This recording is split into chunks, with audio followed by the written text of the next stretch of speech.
Hello, humans. Here are a few more cases from Zhang Zihe.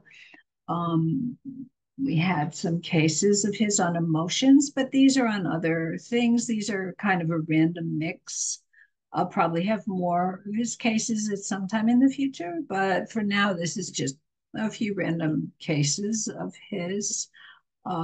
We already talked about, Chinese men have a number of different names or had a number of different names. So he's Zhang Zihe, but he's also Zhang Songjeng. And he wrote a book called Rúmén Shìqīn, which is Confucian Duties to One's Parents or something like that, published in 1228, the Jin Dynasty. He was one of the four great masters of the Jin Dynasty, and his medicine was really aggressive. He started a school of thought that was called the attacking and descending school. Descending meaning inducing a bowel movement, attacking meaning sweating, vomiting, inducing a bowel movement, strong methods to make evils leave the body rather than to try and transform them within the body. So he kind of saw most everything as excess. And he thought even if you have deficiency, but if there's any excess at all, you have to get rid of the excess first. So, anyway, in these cases, which are either written by him and he calls himself Daizhen, or they're written by some of his students, and his students called him Daizhen. It's not really clear at this point to me who wrote the book, but often the students write the book later for the master. So here's the first case. Some important guy, a governor of a prefecture, his name was Chen, and his young child was sick. This child slept and wouldn't wake up. So, this happened suddenly. And on that day, all the doctors who came thought it was, they called it sleep fright. So, what is sleep fright? It's probably like a nightmare that he couldn't get out of. And maybe there's some trembling or night terrors or something like that.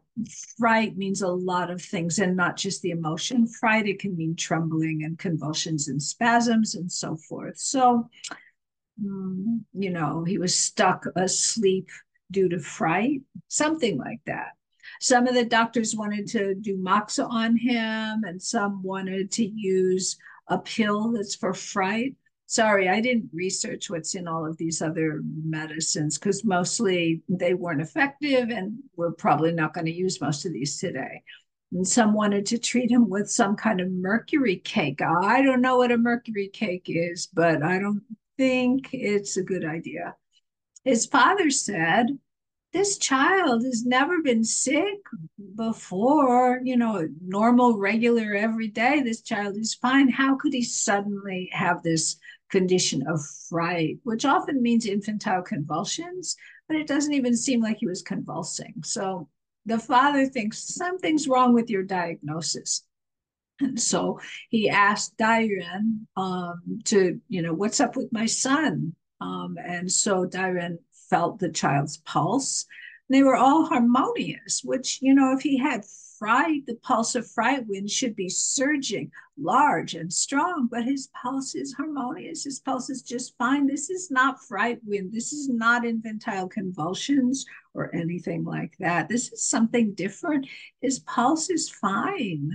So then Dairen went around the house and he asked the wet nurse, did you get drunk recently? And so the text actually says 3 days ago, but some of my Chinese books have footnotes and they say 3 days ago is probably a typo. It probably should be yesterday. Did you get drunk yesterday? And she suddenly smiled and said, the lady of the house warmed up some wine when she entertained guests. It smelled so lovely, that wine. So I drank a jar of it and then I fell asleep. And so aged wine tastes sweet and it's attracted to the diaphragm. This is what Zhang Zihe's theories are. the qi of wine is filling. So the nursing child also got drunk. I guess since the qi sticks in the diaphragm, that's near the breasts. And so the wine could get in the breast milk, which is actually true. It does. So, she got drunk and then she nursed the child and then the child got drunk. So Zhang then had them boil gansao, gehua, and xiaoren, as well as guanzhong, and made the child drink the liquid, and he immediately woke right up. I want to point out here that gehua, I can't say it, sorry. Gehua is the flower of gugun, veraria or kudzu. And that is something that's used in most formulas for treating hangovers and drunkenness. So that's a special herb for that. And so anyway, the child drank the hangover of herbs and immediately woke up. Okay. It seems like Zhang Zihe was a good detective, right? He can figure out what went wrong. Okay. Second one, a child accidentally swallowed something that got stuck in his throat. Okay, so a small child accidentally swallowed a coin. Chinese coins are circular, but they have a square hole in the center, right? It was stuck in his throat and he couldn't swallow it. None of the other doctors could get it out. They couldn't make him swallow it down. So the family eventually called on Daizhen, and he thought about it for a while. How can we deal with this? And then suddenly he came up with a plan. So he rolled up a clean white sheet of paper so that it was solid, not, like a straw with a hole in the center, but he rolled it up as tight as he could. So it was kind of in the form of a chopstick, long and thin and relatively solid. And then he took a knife and he cut the end of it into little small shreds this way and that. So the end was kind of like fluffy hair. That's more or less what it says. He also separately bound a small hook to the end of a chopstick so it wouldn't come off. I tried to replicate it. We'll talk about this. So first, he lowered the chopstick with the hook into the child's throat, gently moving it up and down, fishing for the coin. Eventually, he felt the hook go into the hole in the center of the coin. And then, instead of just pulling it up, he was worried that the hook could damage the throat on the way up. So he inserted the roll of paper into the throat and somehow was able to feel that he got it over the end of the hook. And when he felt the hook go into the end of the paper roll, then it wouldn't get stuck in the flesh and he could pull the whole thing up and the coin came out. I'm sure this was a horrible experience for the kid. So here, a paper clip, and you could, tie it on with like thread really tight so it wouldn't come off. And this is just like some paper. Probably he had a different kind of paper because, our writing paper is kind of hard to roll, in a tight, like calligraphy paper, you could roll it up better. But this paper just kind of wants to crinkle. And then I cut the end so it's so it would be easier to kind of get this to go into that part and got the whole of the coin anyway. So yeah, he's pretty good at problem solving, isn't he? And then this is the third and the final one, but this one is longer. It's about one-sided headache. A woman who was over 40 was sick, and her symptoms were pain over one corner of her forehead and over her ear. So this is commonly called one-sided headache. She had had this for 5 or 7 years, long time. Every time she had a headache, though, her stool became all constipated, bound up and dry, and it came out like pellets. Both of her eyes were red. She had vertigo and she felt faint. She was also nearsighted. The world, everybody out there would call for continuous doses of herbs for headwind. So a headwind is this condition in Chinese medicine, some kind of headaches are called headwind, and they're triggered by wind. So they're like, chronic intermittent headaches that when the person's exposed to wind or there are changes in the weather, then they get these kind of headaches that can have, symptoms, but they're related to wind and maybe wind heat, even because heat rises, maybe wind cold because cold contracts. Okay. So, most everybody would give her these herbs for headwind, and he lists a few of these formulas. Again, I didn't really look up all of these formulas, but this is a wind herbal cake and something called white dragon pills and something with chuanxiang, and also it has rhinoceros horn, which we do not use anymore. But back then, they didn't have such ideas about, endangered species, and B, rhinoceros may not have been endangered at that time. This is, I forget the date, but it's, 800 years ago or something like that. Okay. So he's saying other people would give all these anti-wind herbs. But even when the pain was a little better, she was still constipated and both eyes were dizzy and rough. Rough means dry eyes. If you've ever had dry eyes, you know the feeling like when you blink your eyes, it just feels like there's no lubrication. So your eyelid moving over your eyes is kind of rough. So she had had acupuncture and moxa on her head more times than you could count. Moxa was burned for years in a row, but her vision kept decreasing. And also, she never could get pregnant, blamed on this disease. Okay.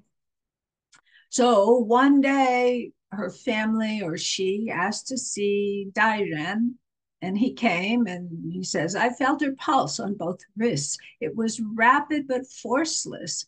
And for whatever reason, he says this is serious wind heat. Of course, rapid is heat, but forceless is not what I'd associate with wind. But this is Zhang Zihe. This is not me. And so then he goes on and starts talking about theory. He says, I have known for 40 or 50 years, every time I see somebody with eye disease, you don't even have to ask, is the patient male or female? All of them, no matter who they are, without exception, they suffer from headache on one or both sides. They also have rough, stagnant, hard-bound stool. They all have a certain type of constipation. These headaches, sometimes at the corners of the forehead, like her, are due to the sanjiao, which is the channel of minister fire. So, okay, minister fire has been a number of different things to different people at different times, but minister fire can flare up through the three jiao. And also, these headaches at the corner of the forehead are due to prevalence of Yangming dry metal. Because the stool is dry, Yangming also relates to the intestines. So it makes sense that constipation could happen. The Sanjiao and the Yangming channels go to the eye region. So that's what he's saying. When dry metal is victorious, metal chops wood. Okay, so and probably according to Wu Yun Lu Chi, this theory of calculating and predicting weather and other aspects like that, metal I think is associated with dryness in that. Well, autumn dryness. So dryness by 5 elements is associated with metal. So when dry metal is victorious, it takes advantage of the liver because metal chops wood. Liver chi becomes constrained. And I'll talk about that in a minute. When liver chi is constrained, chi and blood are obstructed. When chi and blood are obstructed, the upper and lower parts of the body don't communicate. So down below, you have dry stool on the interior, and then, that moves back up the channel until the eyes lose their brightness. meaning poor vision. And so, the Yang Ming channels go to the intestines. So there's dry stool, and they also go to the eyes. And so it can, the problem can move up and down the channel to affect both parts. I wanted to say something about constraint.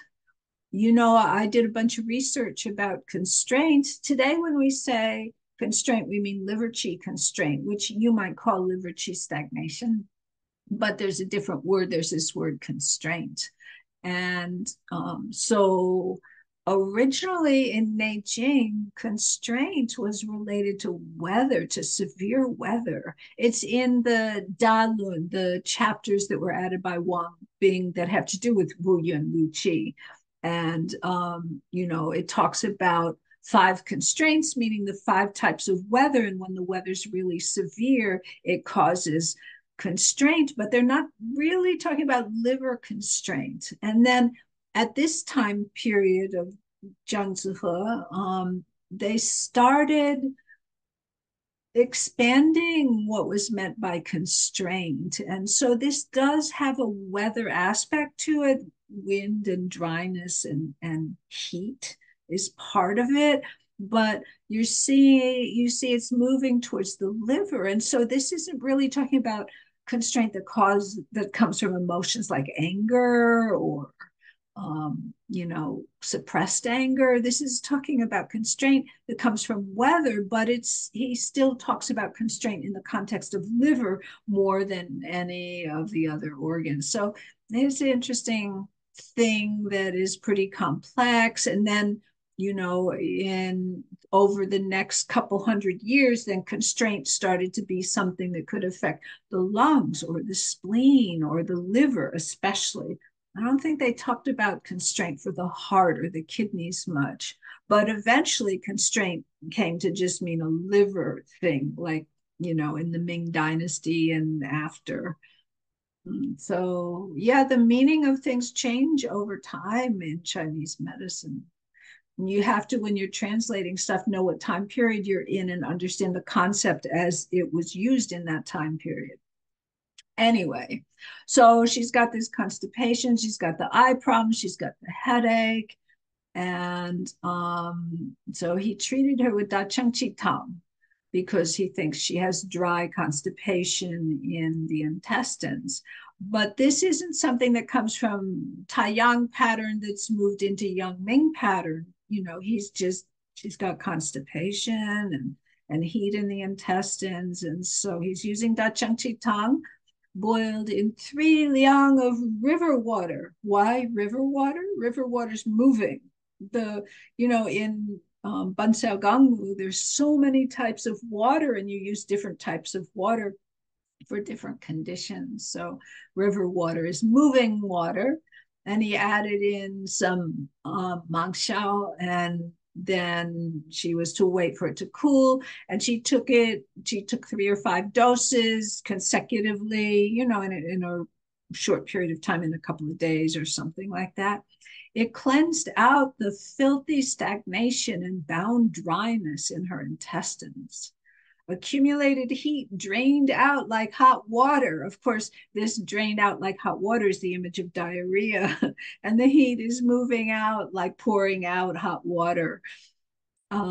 She had 20, more than 20 bowel movements. You can see he's so far, we've not talked about his use of herbs very much. We talked about his emotional treatment, where he used some kind of psychotherapy on his patients. And we talked about him, hooking the coin out of somebody's throat and so forth. But, here we're getting to see how he uses herbs. Next, she took some other pills to moist, for the intestines. And then she was prescribed certain vegetables, which I'm not really sure which vegetables they are, and also to make some pig or sheep blood into soup. People in ancient times, they ate every part of the animal that was edible. and blood, of course, is moistening and nourishing and so forth. And, people make, blood pudding and other kinds of blood things. And, like, I'm probably not going to eat that, but people have always eaten stuff like that. And modern people get more picky. Anyway, so vegetables and soup and some other herbs to make her intestines more slippery. Later, every 5 or 7 or 10 days, whenever it was a clear, bright day, she took another dose of Zhāng because somehow this has some relationship with weather. And when there's heat and dryness outside, then maybe your constipation starts to come back.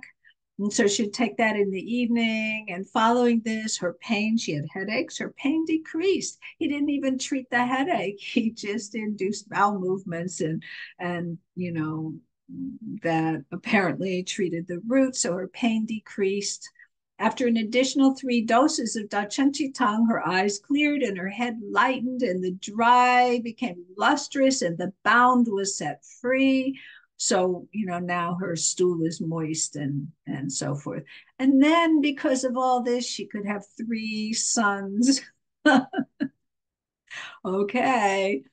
So those are a few more cases from Zhang Zihe, and sometime in the future I'll bring you more because his cases are always interesting. Okay, that's my story for the day.